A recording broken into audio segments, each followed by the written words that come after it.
बिस्मिल्लाहिर्रहमानिर्रहीम। हम transportation problem through linear programming solve कर रहे हैं। हमारे पास एक ट्रांसपोर्टेशन प्रॉब्लम है। ये 3 साइलोस हैं और 4 मिल्स, और हम ग्रेन्स की एक स्पेसिफिक क्वांटिटी उन मिल्स तक डिलीवर करना चाह रहे हैं, और हमारा ऑब्जेक्टिव है कि हमारे पास जो ट्रांसपोर्टेशन कॉस्ट है वो मिनिमम आए। तो इस लीनियर प्रोग्रामिंग प्रॉब्लम को हम सिंपलेक्स मेथड से सॉल्व करेंगे। तो प्रीवियस लेक्चर में हमने स्टार्टिंग सोल्यूशन फाइंड आउट किया था using north west corner methods.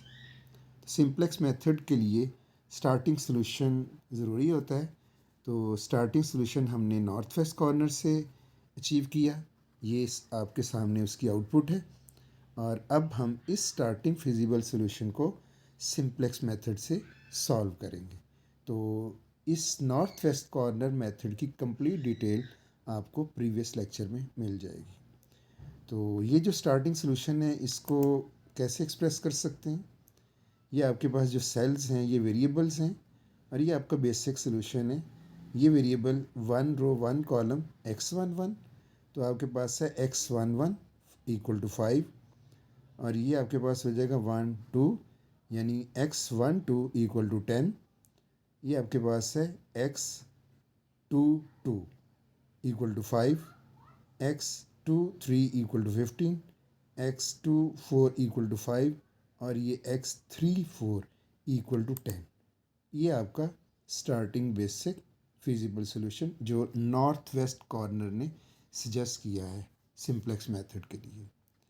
इस स्टार्टिंग सोल्यूशन में क्योंकि सप्लाई और डिमांड्स फिलफुल हो रही हैं, और ये स्टार्टिंग बेसिक फिजिबल सोल्यूशन है, तो इसके लिए जो ट्रांसपोर्टेशन कॉस्ट है वो बनेगी। प्रीवियस लेक्चर में आपको बताया गया था ये कॉस्ट होती है, ये नंबर ऑफ़ ट्रक्स हैं जो साइलो से मिल 1 तक, साइलो 1 से मिल 1 तक जो नॉर्थ वेस्ट ने सजेस्ट किया था 5 ट्रक्स। तो ये एक यूनिट ट्रक की ये ट्रांसपोर्टेशन कॉस्ट है $10। तो एक यूनिट की $10 है, तो 5 ट्रक्स की क्या होगी, 5 को इससे मल्टीप्लाई कर देंगे। इसी तरह ये यूनिट कॉस्ट है साइलो 1 से मिल 2 की $2 यूनिट कॉस्ट, यानी एक ट्रक की ट्रांसपोर्टेशन कॉस्ट है $2। तो नॉर्थ वेस्ट कॉर्नर ने सजेस्ट किया है कि साइलो 1 से मिल 2 तक 10 ट्रक्स डिलीवर किए जा सकते हैं। तो हमारे पास एक ट्रक की कॉस्ट है $2, तो 10 ट्रक्स जस्ट हुए हैं, तो 10 को मल्टीप्लाई कर देंगे 2 से। तो आपके पास ये जो आपके पास स्टार्टिंग फिजिबल सोल्यूशन है, तो इसकी ट्रांसपोर्टेशन कॉस्ट होगी 5 into 10, 10 multiply by 2, 5 multiply by 7, 15 multiply by 9, 5 multiply by 20, और 10 मल्टीप्लाई बाई 18। इन सारी कॉस्ट को सम कर देंगे तो ये हमारे पास इस स्टार्टिंग सोल्यूशन की ट्रांसपोर्टेशन कॉस्ट आएगी। तो ये मैंने इधर लिख दिया है 5 इंटू 10, 10 इंटू 2, 5 इंटू 7, ये सारी डिटेल आपके पास है। इसको सिंप्लीफाई करेंगे। सिंप्लीफाई करने के बाद हमें ट्रांसपोर्टेशन कॉस्ट मिलती है $520। आप ये समझ लें, नॉर्थ वेस्ट कॉर्नर जो जो जो स्टार्टिंग सोल्यूशन दिया है, ये वाला जिसको हम अलजेब्राइक वे में या वेरिएबल्स की फॉर्म में इस तरह से लिखा है, तो इस बेसिक फिजिबल सोल्यूशन की अगर इस तरह से वो साइलो से मिल्स तक ग्रेन्स की सप्लाई की जाए in the form of trucks, तो आपके पास ट्रांसपोर्टेशन कॉस्ट आएगी $520। तो अब हमने देखना है कि क्या यही ऑप्टिमल है। तो इसके लिए हम सिंपलेक्स मेथड स्टार्ट करते हैं, और हमारे पास आइट्रेशन 1 से हम स्टार्ट लेते हैं। तो सिंपलेक्स मेथड की रिक्वायरमेंट होती है कि कोई भी आपके पास सॉल्यूशन है, ये स्टार्टिंग बेसिक फिजिबल सॉल्यूशन है, क्या ये ऑप्टिमल है? अगर ऑप्टिमल है तो यही आंसर होगा, और इस केस में हमने अभी देखा है कि इसकी ट्रांसपोर्टेशन कॉस्ट बनती है $520। लेकिन ऑप्टिमल नहीं है, तो हमें फिर सिंपलेक्स मेथड से सॉल्व करके इसका ऑप्टिमल सोल्यूशन फाइंड आउट करना है। तो ऑप्टिमल सोल्यूशन के लिए ऑप्टिमैलिटी कंडीशन टेस्ट करनी होती है। ऑप्टिमैलिटी कंडीशन क्या कहती है? क्योंकि ट्रांसपोर्टेशन प्रॉब्लम मिनिमम ऑब्जेक्टिव के प्रॉब्लम्स होते हैं, तो आपके जेड रो के जो कोफिशेंट्स हैं, यानी coefficients of non basic variables, ये क्या होने चाहिए? नेगेटिव। अगर नॉन बेसिक वेरिएबल्स के कोफिशेंट्स नेगेटिव हैं तो इट मीन्स वो सोल्यूशन ऑप्टिमल होगा। अगर वो नेगेटिव नहीं है, उनमें कोई एक भी पॉजिटिव है, तो हम कहेंगे ये सोल्यूशन ऑप्टिमल नहीं है। फिर हम सिंप्लेक्स मेथड के ज़रिए उसका ऑप्टिमल सोल्यूशन फाइंड आउट करेंगे। तो नॉन बेसिक वेरिएबल्स, अगर बेसिक और नॉन बेसिक देखा जाए, तो ये जो वेरिएबल x11 इसमें 5 है, तो बेसिक वेरिएबल्स की डेफिनेशन होती है ऐसा वेरिएबल जिसमें नॉन ज़ीरो वैल्यू हो, बेसिक होता है। तो एक्चुअली ये ये सारे वेरिएबल्स, ये वाले, ये बेसिक हैं क्योंकि नॉन ज़ीरोज़ हैं। और नॉन बेसिक कौन से हैं? ये एम्प्टी सेल्स शो कर रहे हैं कि इन वेरिएबल्स में वैल्यू ज़ीरो है। तो इन जो नॉन बेसिक वेरिएबल्स हैं, आपने इनके कोएफिशिएंट्स फाइंड आउट करने हैं ऑप्टिमैलिटी टेस्ट के लिए। तो हम जो नॉन बेसिक के कोएफिशिएंट्स के लिए जो फाइंड आउट करने के लिए जो मेथड यूज़ करेंगे, उसको कहते हैं मेथड ऑफ मल्टीप्लायर्स। तो हम कंप्यूट करते हैं coefficients of basic non basic variables. तो नॉन बेसिक वेरिएबल्स को जो कोएफिशिएंट्स फाइंड आउट करेंगे, तो उसके लिए 2 स्टेप हैं। पहला स्टेप ये है कि हमें मल्टीप्लायर्स कंप्यूट करने हैं। Compute multipliers associated with supply and demands. तो एक तो हमें इनके साथ वेरिएबल्स एसोसिएट करने होंगे मल्टीप्लायर्स, तो और यानी साइलोस के साथ भी और मिल्स के साथ भी। जब वो मल्टीप्लायर्स हम एसोसिएट कर लेंगे, तो उनको हमने कंप्यूट करने हैं, उनकी वैल्यूज़ फाइंड आउट करनी है, और उन वैल्यूज़ को यूज़ करते हुए हम नॉन बेसिक वेरिएबल्स के कोएफिशिएंट्स फाइंड आउट कर सकते हैं। तो आप एसोसिएट करेंगे मल्टीप्लायर्स। हम एक मल्टीप्लायर ले लेते हैं यूआई, यानी सप्लाई मल्टीप्लायर्स, और इसको इस सप्लाई के साथ एसोसिएट करेंगे। और एक मल्टीप्लायर हमारा वीजे, उसको हम मिल्स के साथ एसोसिएट करेंगे। तो क्योंकि जो साइलोस हैं वो रोज़ में है और मिल्स आपकी कॉलम्स में है, तो हम मल्टीप्लायर्स यू आई और वी जे एसोसिएट करेंगे रो आई और कॉलम जे, यानी साइलो आई और मिल जे। तो ये हमने मल्टीप्लायर्स लिए। साइलो 1 के साथ एसोसिएट कर दिया U1 को, साइलो 2 के साथ U2 और साइलो 3 के साथ U3। इसी तरह हमने मिल्स के साथ भी मल्टीप्लायर्स एसोसिएट कर दिए, तो U और V मल्टीप्लायर्स हैं। अब हमने मल्टीप्लायर्स को पहले फाइंड आउट करने हैं। पहला स्टेप था, असल में तो हम फाइंड आउट करना चाह रहे हैं coefficients of non basic variables, ताकि ये देख सकें कि हमारा सोल्यूशन ऑप्टिमल है या नहीं। तो इसके लिए हमें मल्टीप्लायर्स चाहिए। तो पहले मल्टीप्लायर्स कैलकुलेट करेंगे, फिर उसको यूज़ करते हुए नॉन बेसिक वेरिएबल्स के कोएफिशिएंट्स फाइंड आउट करेंगे।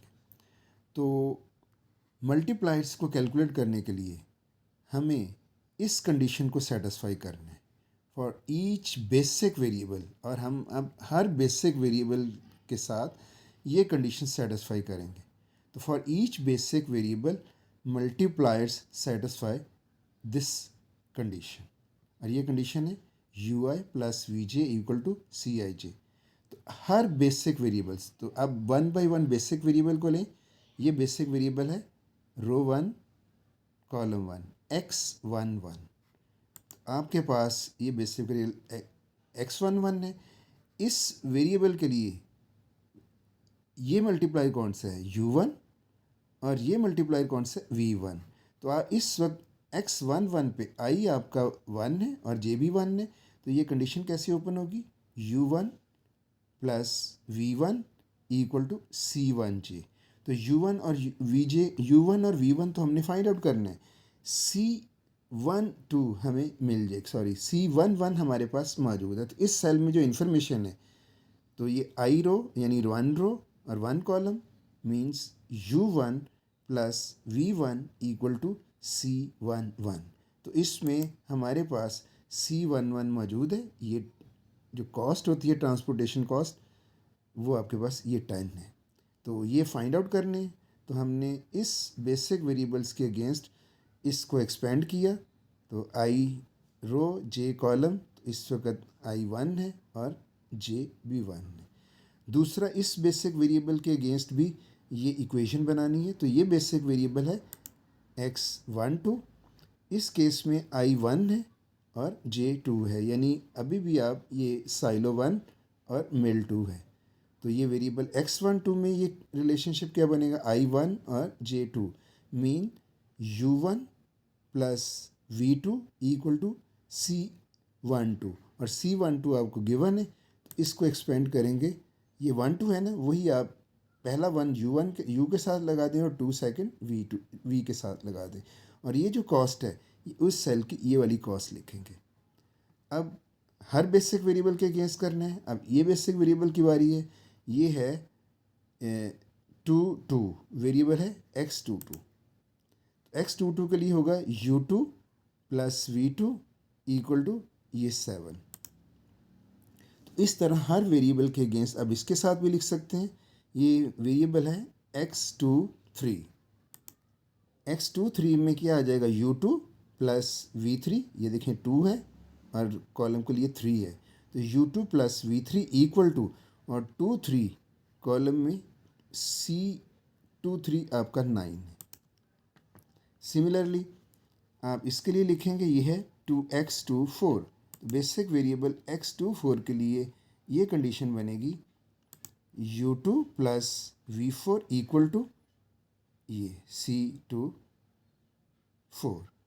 तो लास्ट ये बेसिक वेरिएबल्स है, ये है 3 4 x2 3 4। ये कंडीशन बनेगी u3 plus v4 equal to ये उसकी कॉस्ट 18। तो ये मल्टीप्लायर्स, ये जो हमने हर बेसिक के अगेंस्ट इसकी इक्वेशंस फाइंड आउट कर ली। अब यहाँ से हम v1 ये मल्टीप्लायर्स की वैल्यूज़ कैलकुलेट करेंगे और फिर उसको हम यूज़ करेंगे, ये जो हम स्टेप है हमारा coefficients of non basic variables को फाइंड आउट करने का। तो इसमें हमने देखना है u1 और u2 की वैल्यूज़ क्या हैं। तो आप देख सकते हैं स्टार्ट पे आप किसी भी u सीरीज़ के वेरिएबल को ज़ीरो सपोज कर लें। तो हम सपोज कर लेते हैं u1 इक्वल टू 0। ये स्टार्टर है, ये आपको तमाम ये सारे मल्टीप्लायर्स को कैलकुलेट करने में हेल्प करेगा। तो आपने इनमें से कोई भी मल्टीप्लायर ले सकते थे जो u सीरीज़ में u1 u2 u3, हमने u1 ले लिया। इसको जब ज़ीरो करेंगे तो ज़ीरो इधर पुट करें तो आपको v1 मिल सकता है। ये देखें, ये भी u1 है और ये भी u1 है, इन दोनों में ज़ीरो प्लेस कर दें तो v1 equal to 10, v2 equal to 2, ये आपके पास आ गया। अब सक्सेसिवली जो वैल्यूज़ कैलकुलेट करते जाते हैं आगे पुट करते जाएं और दूसरी वैल्यूज़ जो आपकी वैल्यूज़ फाइंड आउट होती हैं वो करते जाएं। तो u2 v2 हमारे पास 2 आ चुका है, इधर इधर प्लेस करें। u2 प्लस 2 इक्वल टू 7, यहाँ से u2 क्या होगा 7 माइनस 2 यानी 5। अब u2 5 है। नेक्स्ट इसमें अगर u2 5 पुट करें तो v3 कैलकुलेट हो सकता है। ये 5 है, v3 क्या होगा 9 minus 5 equal to 4। v3 u2, इसमें हमें u2 चाहिए और u2 है 5, तो इधर 5 प्लेस करें तो v4 हो जाएगा 20 माइनस 5 इक्वल टू 15, v4 15। तो u3 और v4 हम कैलकुलेट कर चुके हैं, v4 इधर प्लेस करें 15, तो u3 क्या हो जाएगा 18 माइनस 15, u3 आ जाएगा 3। ये जो मल्टीप्लायर्स हैं ये आप इधर प्लेस कर दें। u1 आपके पास 0 है, u2 5 और u3 3। इसी तरह v1 v2 v3 ये आपने इधर से इधर प्लेस कर दी जो अभी आपने मल्टीप्लायर्स फाइंड आउट किए थे।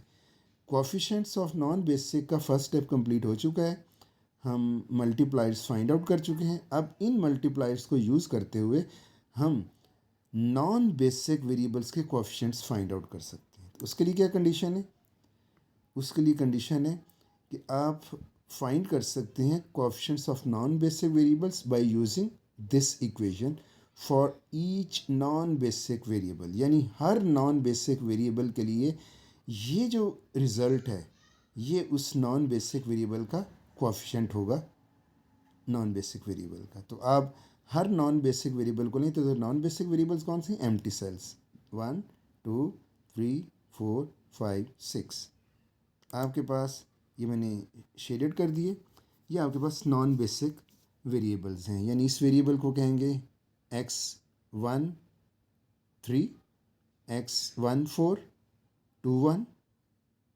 3 1, 3 2, 3 3। आप हर एक के अगेंस्ट हर वेरिएबल को लेंगे और उस ये यहाँ से इस फार्मूले से जो कैलकुलेट करेंगे वो उसका कोएफिशिएंट होगा। तो मल्टीप्लायर्स हम पहले से कैलकुलेट कर चुके हैं, ये मल्टीप्लायर्स हैं और ये कॉस्ट भी है आपके मौजूद है, यूनिट कॉस्ट। तो हम सबसे पहले इस नॉन बेसिक वेरिएबल का कोएफिशिएंट कैलकुलेट करते हैं। तो ये वेरिएबल है x1 3। x1 3 नॉन बेसिक के लिए, इस सेल के लिए u क्या है, v क्या है और cij क्या है, इधर वैल्यूज प्लेस करें तो ये कोएफिशिएंट हमें मिल जाएगा। तो इस सेल के लिए u क्या है, u1 0 और v3 क्या है, क्यों i 1 है और j 3 है, तो ये u1 प्लस v3 बनेगा माइनस c13।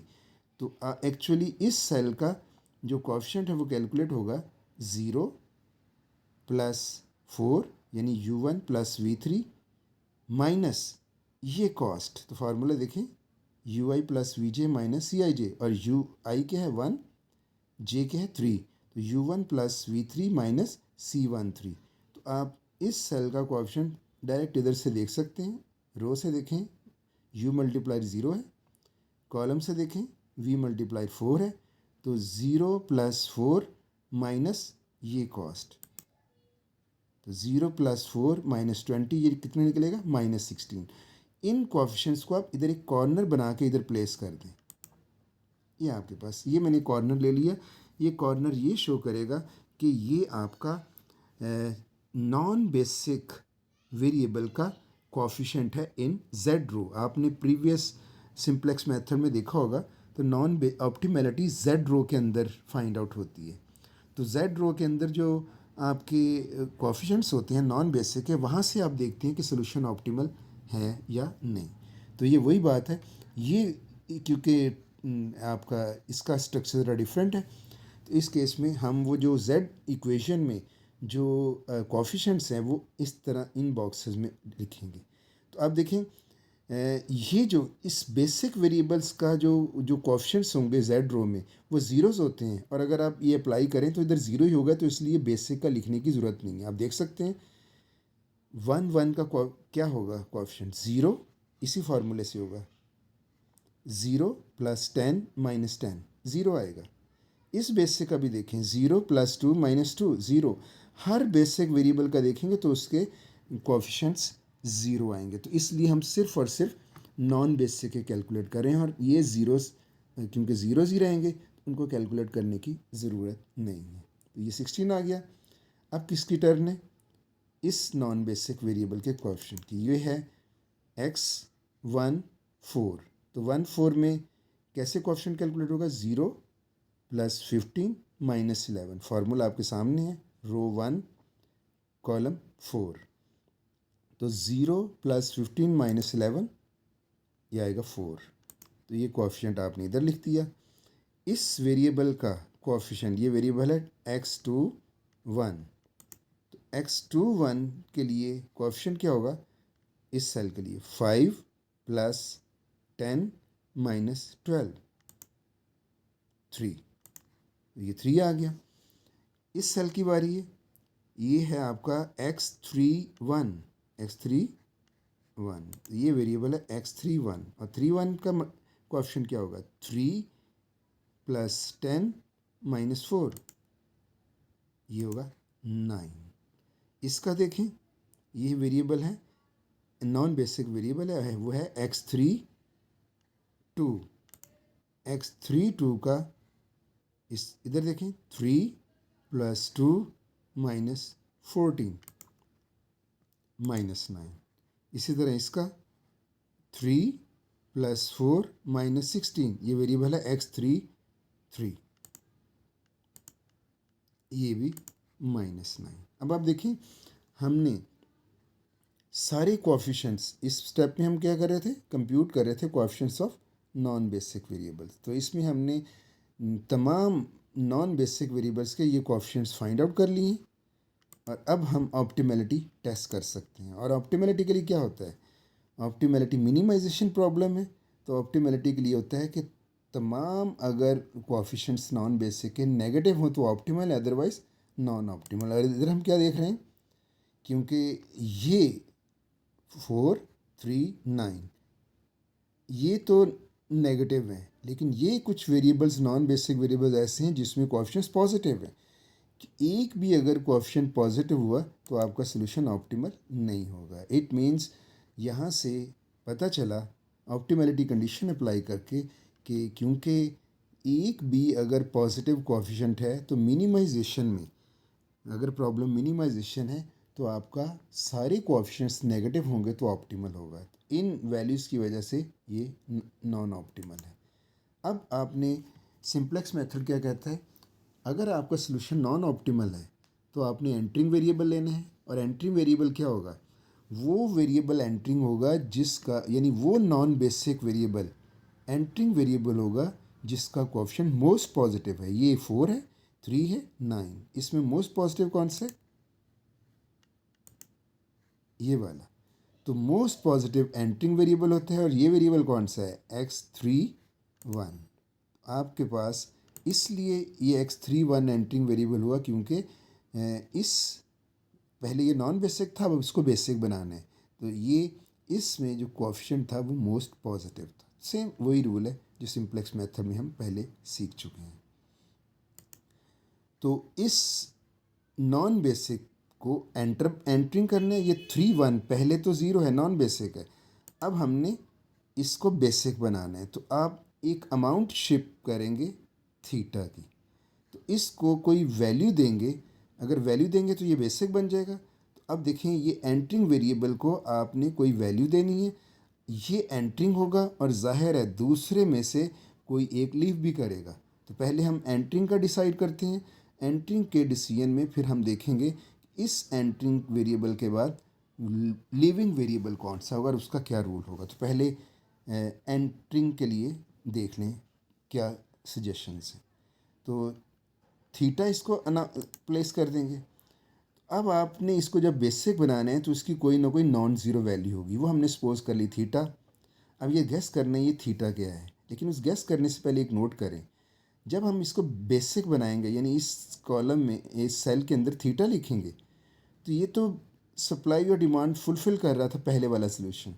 इस सेल में थीटा करेंगे तो ये देखें पहले ये 10 है, असल में इसमें थीटा प्लेस करने का मतलब है आपने सप्लाई इंक्रीज कर दी है, तो इस रो में थीटा की इंक्रीमेंट हो चुकी है। तो आपकी सारी सप्लाई और डिमांड जो इक्वल होनी चाहिए थी, बैलेंस होनी चाहिए थी, वो डिस्टर्ब हो गई है। तो इसके लिए हम क्या करेंगे, ये जो थीटा इम्पोज कर रहे हैं, हमने पूरे मॉडल में जो जो डिस्टर्बेंस हो सकती है उस सप्लाई और डिमांड को हमने इक्वल रखना है। उसके लिए मेथड क्या है, आपने इधर एक क्लोज्ड लूप बनाने हैं। मतलब आप देखें ये क्लोज लूप स्टार्ट कहाँ से हो, उसी वेरिएबल से जहाँ आपने थीटा इम्पोज किया है। तो आपने यहाँ से स्टार्ट कर, नहीं थीटा ऐड कर दिया। जब थीटा ऐड किया तो ज़ाहिर है इधर थीटा इंक्रीज़ हो चुका है तो इसमें से थीटा माइनस करेंगे, और जब इधर थीटा माइनस करेंगे तो ये कॉलम में डिमांड डिस्टर्ब हो जाएगी, क्योंकि पहले ये बिल्कुल सही डिमांड थी 15, जब ये थीटा माइनस हो जाएगा तो ये कम हो जाएगी। तो उस केस में आप देख सकते हैं कि ये जो थीटा कम होगा तो आपको उस कॉलम में कुछ ऐड करना, वही थीटा ऐड करके उसको बैलेंस कर देंगे। तो जब इसमें बैलेंस करेंगे, इसको बैलेंस करने के लिए इसमें ऐड करेंगे तो ये रो डिस्टर्ब हो जाएगी, इम्बैलेंस। तो इसका मतलब है वो जो थीटा आपने इधर प्लस किया, इनमें से किसी एक बेसिक वेरिएबल में माइनस करेंगे, और वो माइनस प्लस करते हुए बैलेंस में आप अगर क्लोज्ड सर्किट बनाएंगे, क्लोज लूप बनेगा। तो क्लोज लूप एक ऐसा मेथड है जो इस सप्लाई और डिमांड को फिर से बैलेंस कर देगा। तो ज़रा देखते हैं, पहले क्लोज लूप बना के देखते हैं, फिर मैं आपको बताता हूँ ये कैसे बैलेंस हुआ। तो क्लोज लूप का थीटा से ही ये लूप बनाना है, यानी थीटा से स्टार्ट करना है और थीटा पर ही आपने एंड करना है। तो यहाँ से स्टार्ट लेंगे, एक एरो इधर लगाया, मीन्स आपने उस तक एरो लगाया जहाँ पे ये थीटा जो ऐड हो गया था वो माइनस करना है। जब ये इधर माइनस किया तो ये डिस्टर्बेंस हुई, तो आपने लूप को आगे एक्सटेंड करना है कि इस वेरिएबल में आपने कुछ, क्योंकि इधर माइनस हो गया है, वो थीटा ऐड करना है। तो जब इधर ऐड करेंगे तो ये डिस्टर्ब हो जाएगा, तो आपने ये एरो इधर, अगर आप एरो इधर लेके जाते हैं यहाँ तक, तो देखें आपने इस लूप के ज़रिए इस होम तक पहुँचना है। अगर आप इधर तक रोक लें तो आप सिर्फ हॉरिजॉन्टल और वर्टिकल ही लूप बना सकते हैं, डायगोनल नहीं मूव कर सकते। तो अगर मैं इस लूप को यहाँ तक लेता तो मैं ना तो मेरे पास इधर जाने को रास्ता है या नीचे जाने को, तो मेरे पास थीटा तक पहुँचने का हॉरिजॉन्टल वे में और वर्टिकल वे में कोई रास्ता नहीं है। तो आपने लूप बनाते हुए ये ख्याल रखना है कि ये जो एरोज़ हैं वो आपको होम तक लेके जाएं। तो आपका ये एरो इधर बना, थीटा माइनस हो गया, उसको ये डिस्टर्ब हुआ, थीटा ऐड करेंगे और इस ऐड करने में ये डिस्टर्बेंस हुई, इधर माइनस कर देंगे। फिर इधर से आपने लूप वर्टिकल इधर जाएंगे, इधर से इधर आएंगे और इधर से वापस। तो ये आपका क्लोज लूप बन रहा है। तो क्लोज लूप बनाना है, और देखिए अभी आप देखेंगे क्लोज लूप कैसे मेंटेन करता है वो सारी रिक्वायरमेंट को। जब थीटा ऐड हुआ था तो इसमें थीटा माइनस करना पड़ेगा, फिर ये बैलेंस होगा। जब माइनस करेंगे तो ये डिस्टर्बेंस हुई, तो कॉलम में थीटा ऐड करेंगे, ये थीटा ऐड करेंगे तो इसमें डिस्टर्बेंस हुई, तो इधर थीटा माइनस करेंगे, ये माइनस करेंगे तो ये डिस्टर्बेंस हुई, तो आप इसमें से प्लस करेंगे, ये प्लस होगा तो ये इंक्रीज़ हो जाएगी, तो ये माइनस करेंगे तो ये माइनस करेंगे, तो ये डिस्टर्ब, और वो आपने ये थीटा ऐड किया हुआ है। तो ये आपने देखा क्लोज लूप किस तरह से ये आपको आपकी इस रिक्वायरमेंट को पूरा करेगा कि आपकी सप्लाई और डिमांड वो फुलफ़िल हो जाए। तो अभी क्लोज लूप बनाने का तरीका आपको पता चल गया। और क्लोज लूप ये जो एरोस के साथ बनाने हैं, इस क्लोज लूप के जो कॉर्नर्स हैं, एक ये कॉर्नर है, ये कॉर्नर, ये कॉर्नर, ये सारे कॉर्नर्स हैं, ये कॉर्नर्स बेसिक वेरिएबल्स को टच होके गुजरे। क्यों? ज़ाहिर है ये जो कॉर्नर है वही कॉर्नर तो है जहाँ पे हमने थीटा प्लस करना है या माइनस करना है, जिससे रो या कॉलम बैलेंस हो जाएगा। तो आप देखेंगे क्लोज लूप के लिए ज़रूरी है कि आप उन कॉर्नर्स, बेसिक वेरिएबल्स को कॉर्नर्स के तौर पे यूज़ करते हुए वापस थीटा पे वापस आए। हाँ, ये ज़रूरी नहीं है कि आप एंटी क्लॉकवाइज जाएं या क्लॉकवाइज। मैं इधर एंटी क्लॉकवाइज गया हूँ, तो आप क्लॉकवाइज भी जा सकते हैं, कोई उसमें प्रॉब्लम नहीं है। तो अब आपके पास ये एक क्लोज लूप में बन गया, और आपने ये थीटा ऐड कर रहे हैं, एंटरिंग वेरिएबल बनाना है इसको। जब थीटा ऐड कर रहे हैं इट मीन्स अब आपने इधर माइनस करना है, इधर प्लस करना है, इधर माइनस प्लस, तो ऑल्टरनेट डिसीजन लें। ये थीटा प्लस है यानी ऐड किया, इधर माइनस करेंगे, इधर प्लस करेंगे, इधर माइनस, इधर प्लस, इधर माइनस, और फिर ये आप एक्चुअली ये आपने वो एडजस्टमेंट दे दी, क्योंकि थीटा जब एंटरिंग बनाएंगे तो जो डिस्टर्बेंस होगी उसको आपने इधर इस तरह से बैलेंस कर दिया ताकि सप्लाई और डिमांड में प्रॉब्लम ना हो।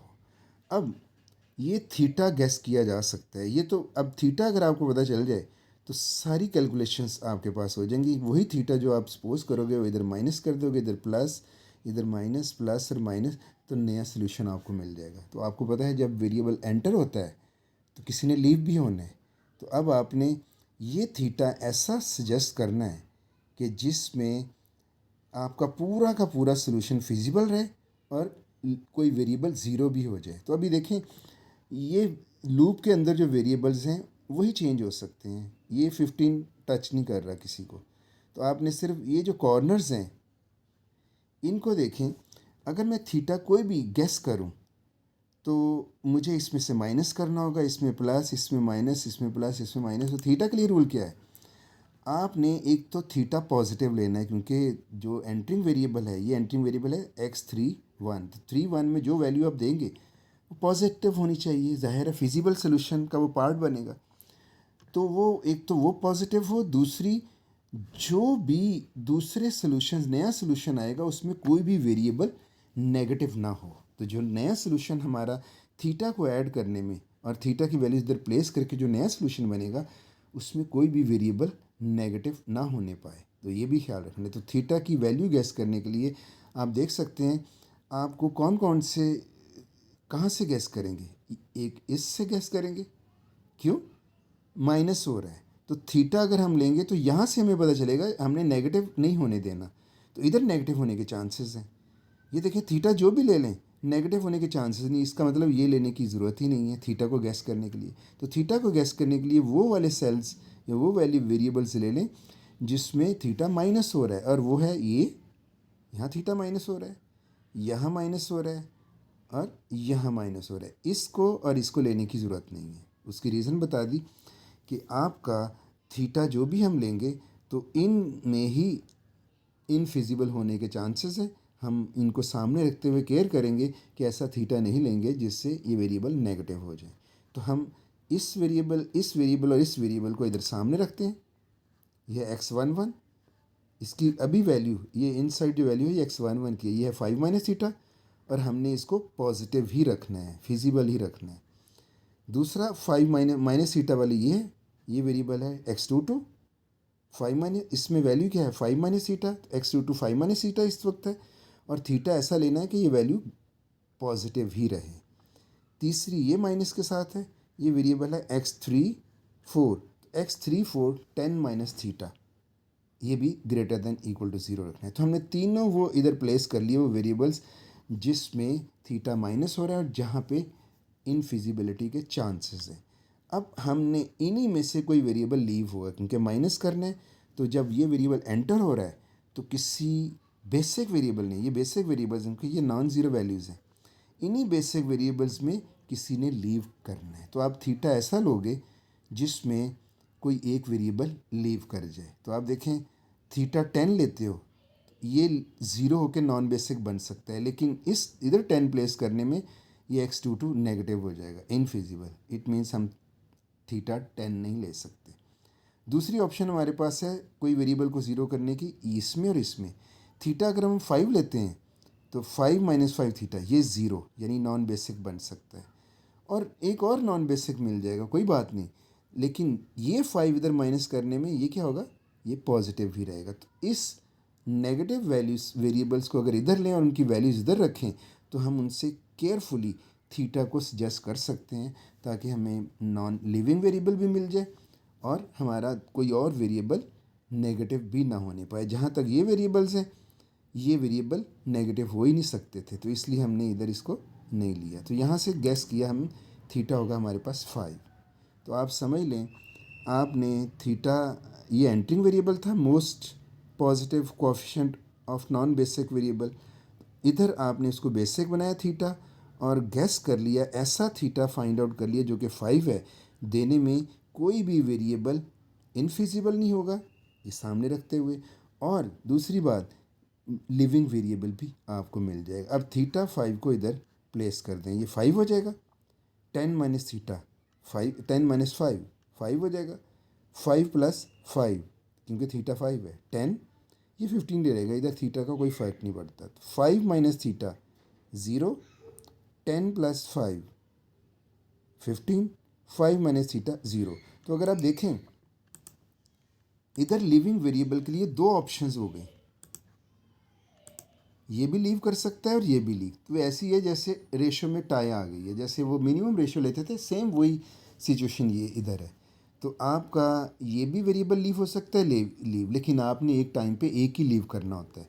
तो आप एक को लिविंग वेरिएबल सजेस्ट कर लोगे और दूसरा क्या होगा, उसको ज़ीरो के तौर पे उस बेसिक वेरिएबल के सेल में ज़ीरो ही लिखोगे। तो ज़रा देखते हैं, ये वेरिएबल को हम लीव कर लेते हैं, सेलेक्ट करते हैं कि x11 आपका लिविंग वेरिएबल है, तो ये सेल हम 5 माइनस 5 0 यानी एम्प्टी कर देते हैं, ये 5 आ जाएगा न्यू बेस एंटरिंग वेरिएबल, ये एंटरिंग वेरिएबल, और ये लिविंग हो जाएगा, ये एम्प्टी सेल्स।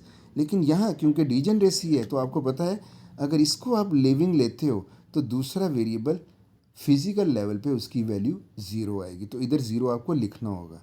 तो अब आप थीटा सारी वैल्यूज़ को प्लेस कर दें 5, ये सारी वैल्यू जो चेंज होके आएंगी वो आपके पास ये आएंगी, ये नॉन बेसिक हो गया। ये वो था डीजेनरेसी वाला कि अगर एक को हम लीव करेंगे और इसको लीव नहीं किया तो वो सोल्यूशन में उसकी वैल्यू ज़ीरो आएगी। बाकी थीटा जहाँ जहाँ चेंज हुआ तो ये आपके पास एक नया सोल्यूशन आ गया। ये आपके पास आप कह सकते हैं कि आपका न्यू बेसिक फिजिबल सोल्यूशन है अगली आइट्रेशन का। तो इसको लिखते कैसे हैं, इसको लिखेंगे अब हमारे पास है x12, ये 12 है 15, x22 equal to 0, x23 equal to 15, x24 equal to 10, x31 equal to 5, x34 equal to 5। ये आपका बेसिक सोल्यूशन इधर है, मैंने इसको इधर वेरिएबल्स की फॉर्म में लिखा।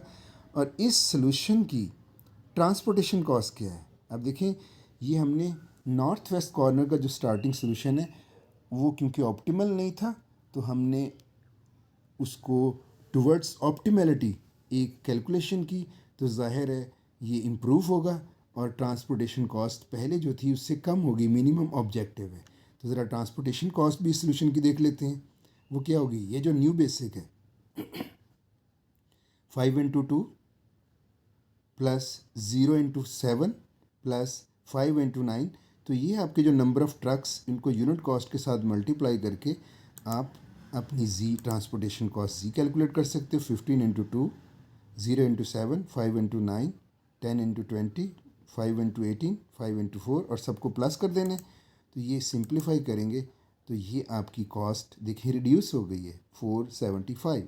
पहले जो नॉर्थ वेस्ट से सोल्यूशन था वो 475 था। सिंप्लेक्स मेथड से एक आइट्रेशन हमने सॉल्व की तो हमारा नेक्स्ट आइट्रेशन में उससे बेहतर आइट्रेशन आ गई, लेकिन अभी पता नहीं है ये ऑप्टिमल है या नहीं।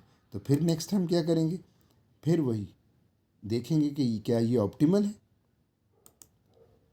और ऑप्टिमल के लिए क्या करेंगे, नॉन बेसिक कोफिशिएंट्स हमने कैलकुलेट करने हैं using method of multipliers.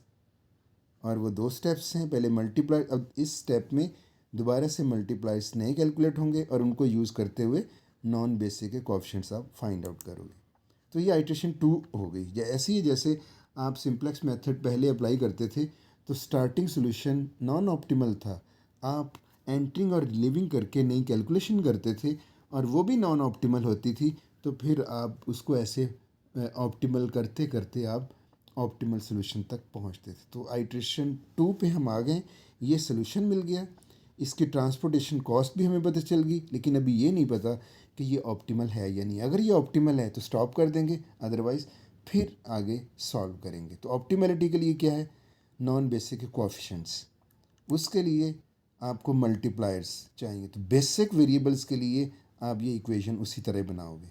Basic variable है ये, तो इसमें u1 v2 इक्वल टू ये 2, तो x12 जो बेसिक वेरिएबल है, ये जो मल्टीप्लायर्स आपने कैलकुलेट करने होते हैं ये हर बेसिक वेरिएबल के अगेंस्ट आपने ये इक्वेशन सेटिस्फाई होनी चाहिए। तो ये इससे ये इक्वेशन बनानी है। तो ये बेसिक वेरिएबल था, इसमें u1 plus v2 equal to 2, ये आ गया। दूसरा बेसिक वेरिएबल्स ये है 2 2, बेसिक वेरिएबल है 2 2, और ये i है ये j है, तो u2 plus v2 equal to ये 7। इसी तरह इसके लिए u2 plus v3 equal to 9।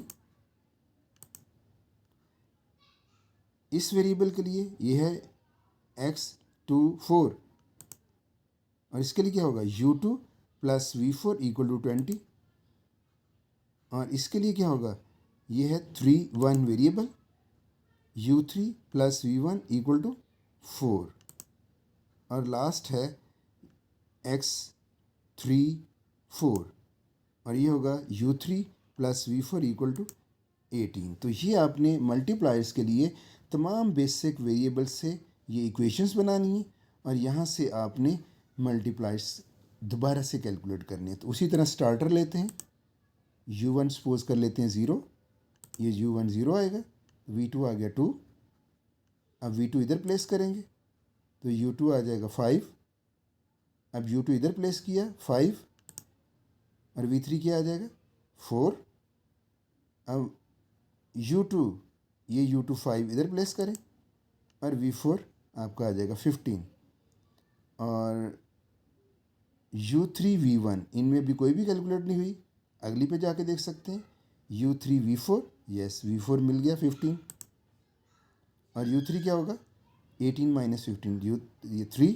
अब ये u3 इधर प्लेस करके ये भी कैलकुलेट कर सकते हो v1 इक्वल टू 1।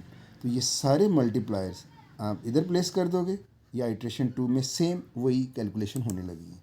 ये आपके मल्टीप्लायर्स आ गए। जब मल्टीप्लायर्स आ जाते हैं तो फिर हम क्या करना है, ये आपने कोएफिशिएंट का फार्मूला है for each non basic variable.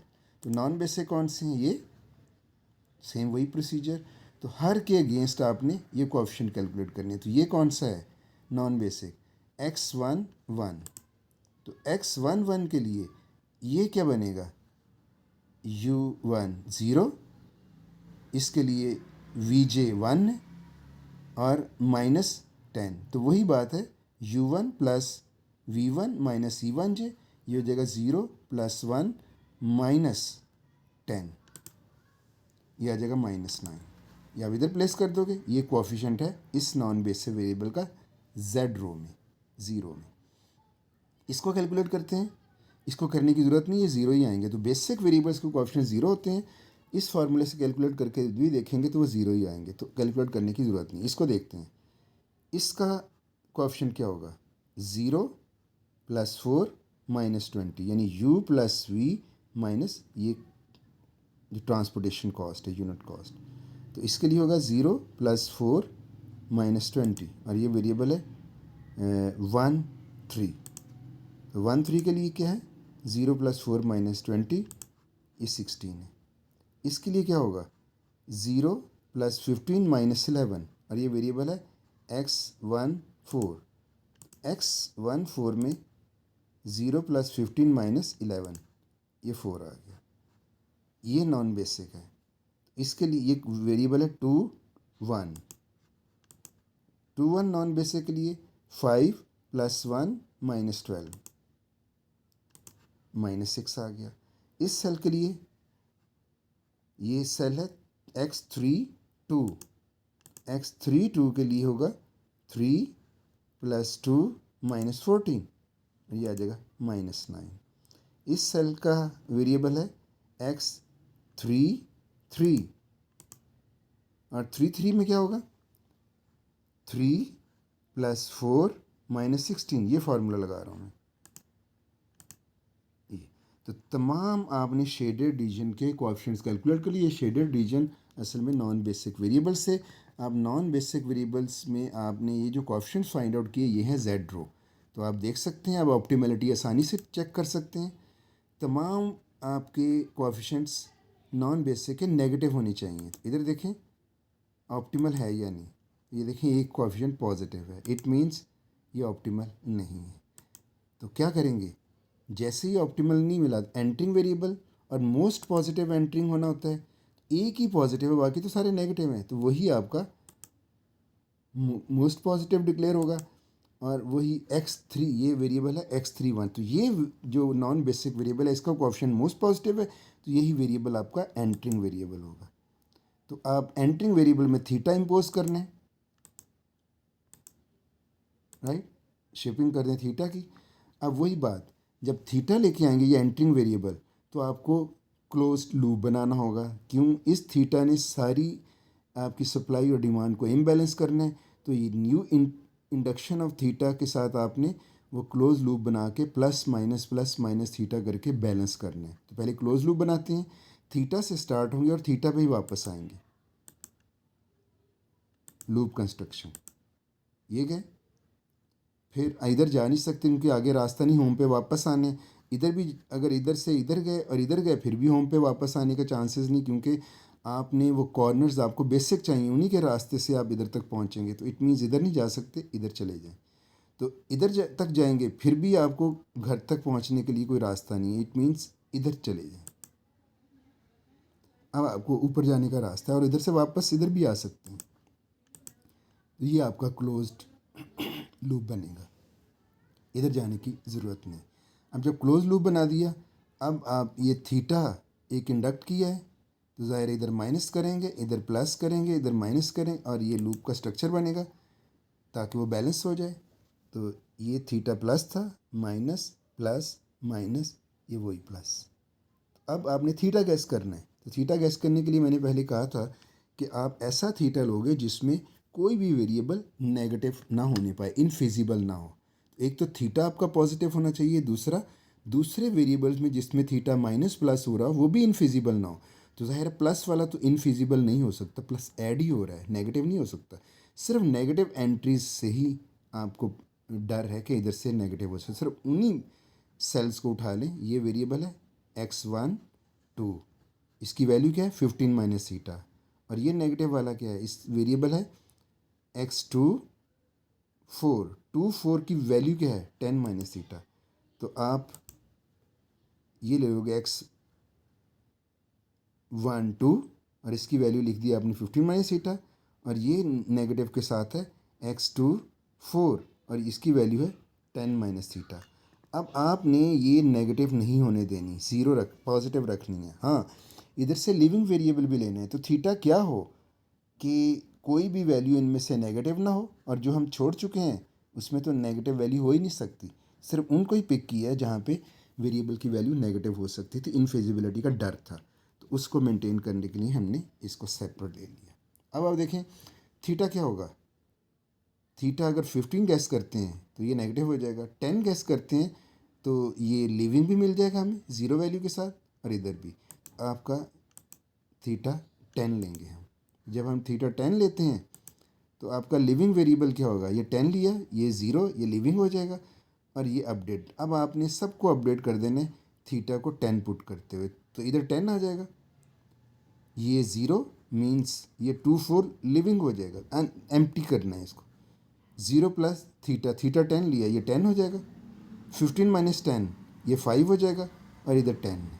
In values को आप जब प्लेस कर दोगे तो आप चूज़ कर रहे हो इसमें x2 4 लिविंग वेरिएबल, ये लीव कर गया, और जहाँ जहाँ पे थीटा प्लस माइनस हो रहा है वो करके आपने ये न्यू, इन वैल्यूज़ पे कोई फ़र्क नहीं पड़ा, ये चेंज हो गई।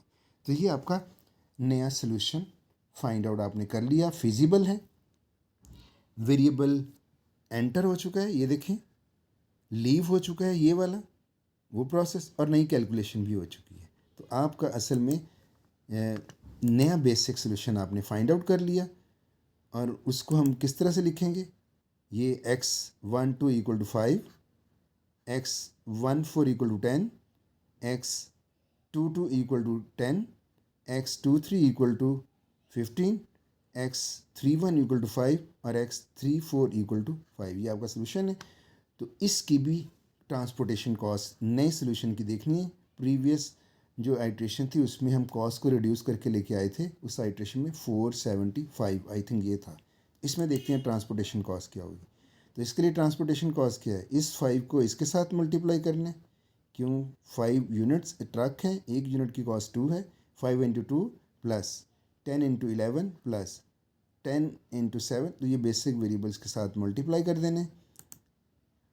ये आपके पास ट्रांसपोर्टेशन कॉस्ट इस सोल्यूशन की, ये जो भी है वो आई है 435। इट मीन्स स्टार्ट लिया था जो नॉर्थ वेस्ट कॉर्नर ने हमें दिया था $520। हमने सिंप्लेक्स मेथड से जो फर्स्ट आइट्रेशन में सॉल्व किया था तो आंसर इम्प्रूव किया था कॉस्ट ने 475, और ये रिड्यूस होके 435 तक आ चुकी है। लेकिन अभी भी इशू ये है कि क्या यही ऑप्टिमल है या नहीं। तो अगेन क्या होगा, optimality test, is it optimal. Optimality के लिए वही नॉन बेसिक के कोएफिशिएंट्स कैलकुलेट करनी, और नॉन बेसिक के कोएफिशिएंट्स आप मेथड ऑफ मल्टीप्लाइड से पहले, अगेन आइट्रेशन ऑफ 3 सेम उसी तरह, पहले मल्टीप्लाइड्स लेंगे, हर बेसिक वेरिएबल्स के अगेंस्ट ये इक्वेशन बनाएंगे। इस बेसिक वेरिएबल के against u1 plus v2 equal to 2, ये अब इसकी डिटेल की ज़रूरत नहीं है, आप खुद से देख लीजिएगा। x u1 plus v2 equal to 2, इसको देखें x u1 plus v4 equal to 11। तो ये सारी मैंने इकट्ठी प्लेस कर दी, अब इसकी डिटेल में जाने की ज़रूरत नहीं। तो इसका स्टार्टर लिया u1, और अब इसकी डिटेल की भी ज़रूरत नहीं है, u1 इधर प्लेस करें, ये आपको आ जाएंगे V2 V4, इसको इधर प्लेस करें U2 आ जाएगा, इधर वैल्यूज़ प्लेस करें V3 इधर आ जाएगा, और V3 को इधर ये U3 ये V1 कौन सी यूज़ होगी इधर, U3 V4, हाँ V4 आएगी, ये U3 आ गया, ये U3 इधर प्लेस करके आपको ये मिल जाएगा। तो ये मल्टीप्लायर्स आपका अगेन इधर आएंगे, और मल्टीप्लायर्स के बाद हम क्या करते हैं, हर नॉन बेसिक वेरिएबल्स के अगेंस्ट उसके कोएफिशिएंट्स कैलकुलेट करेंगे कि क्या वो सारे नेगेटिव हैं या अभी भी कोई पॉजिटिव है। तो देखते हैं नॉन बेसिक, ये नॉन बेसिक है, तो x11 0 प्लस -3 -10 -13, क्विकली अब कर लेते हैं, इशू नहीं होगा। ये नॉन बेसिक है, 0 + 4 -20 -16, ये नॉन बेसिक है, ये है 2 1, तो 2 1 वेरिएबल के लिए 5 + 5 -3 -12 -10, इसके लिए देखें ये वेरिएबल है x24, और 24 के लिए क्या है 5 + 11 -20 -4, ये दो रह गए नॉन बेसिक, तो ये है 3 2, तो 3 2 वेरिएबल क्या होगा 7 + 2 -14 -5, ये है वेरिएबल x3 3, और 3 3 में क्या है 7 + 4 -16, ये कोएफिशिएंट। तो आप देखें हमने सारे नॉन बेसिक के कोएफिशिएंट्स मल्टीप्लायर्स को यूज़ करते हुए कैलकुलेट कर लिए। अब आप देख सकते हैं क्या सोल्यूशन ऑप्टिमल है या नहीं। सारे कोएफिशिएंट्स नेगेटिव हैं क्योंकि मिनिमाइजेशन का है। सारे कोएफिशिएंट्स अगर नेगेटिव हो नॉन बेसिक के तो आपका सोल्यूशन ऑप्टिमल होगा। तो ये आपके पास ऑप्टिमल सोल्यूशन आ चुका है। तो ऑप्टिमल सोल्यूशन वही है जो पहले हमने लिखा था, दोबारा लिख देते हैं ये ऑप्टिमल सोल्यूशन। और ट्रांसपोर्टेशन कॉस्ट भी हम इसकी कैलकुलेट कर चुके हैं, इनकी वो 435, यानी इनको इनके साथ मल्टीप्लाई करके और ऐड करके 435। तो ये आपका ऑप्टिमल सोल्यूशन है, और ये आपकी ट्रांसपोर्टेशन कॉस्ट ऑप्टिमल वैल्यू, यानी इससे कम ट्रांसपोर्टेशन कॉस्ट नहीं हो सकती इस प्रॉब्लम के लिए। और सजेस्ट क्या किया है ऑप्टिमल लेवल पे, वो जो आपका 3 साइलोस और 4 मिल्स थी, तो ऑप्टिमल सोल्यूशन ये सजेस्ट किया जा रहा है साइलो 1 मिल 2 को 5 ट्रक सप्लाई करेगी, साइलो 1 मिल 4 को 10, तो इसके पास 15 की सप्लाई है, 5 इसने मिल 2 को दे दिए और 10 यूनिट्स ऑफ ट्रक इसने मिल 4 को दे दिए। इसी तरह साइलो 2 में 25 इसकी सप्लाई है, ये डिस्ट्रीब्यूट कैसे करेगा, 10 दे देगा मिल 2 को, 15 दे देगा मिल 3 को, इस तरह से ये डिस्ट्रीब्यूशन। और इसमें U3 यानी आपका साइलो 3 10 थी, 5 दे दी उसने मिल 1 को और 5 दे दी मिल 4 को, तो ये सप्लाई। इस तरह ना सिर्फ सप्लाई इक्वली डिस्ट्रीब्यूट हुई बल्कि डिमांड भी पूरी हो रही है। 5 चाहिए, 5 15, इन दोनों का टोटल 15 है, ये 15 एज इट इज़, ये 15 10 प्लस। तो ये अगर इस तरह से सिंप्लेक्स मेथड ने हमें ये सोल्यूशन दिया कि इस तरह से अगर ये सप्लाई करेंगे इस तरह से, तो आपकी ट्रांसपोर्टेशन कॉस्ट मिनिमम होगी। अगर हम सिंप्लेक्स मेथड ना लगाएं तो हमें ये ऑप्टिमल ट्रांसपोर्टेशन कॉस्ट तक पहुंचना बहुत मुश्किल है। आई होप आपने ये प्रॉब्लम अंडरस्टैंड किया होगा। Thank you.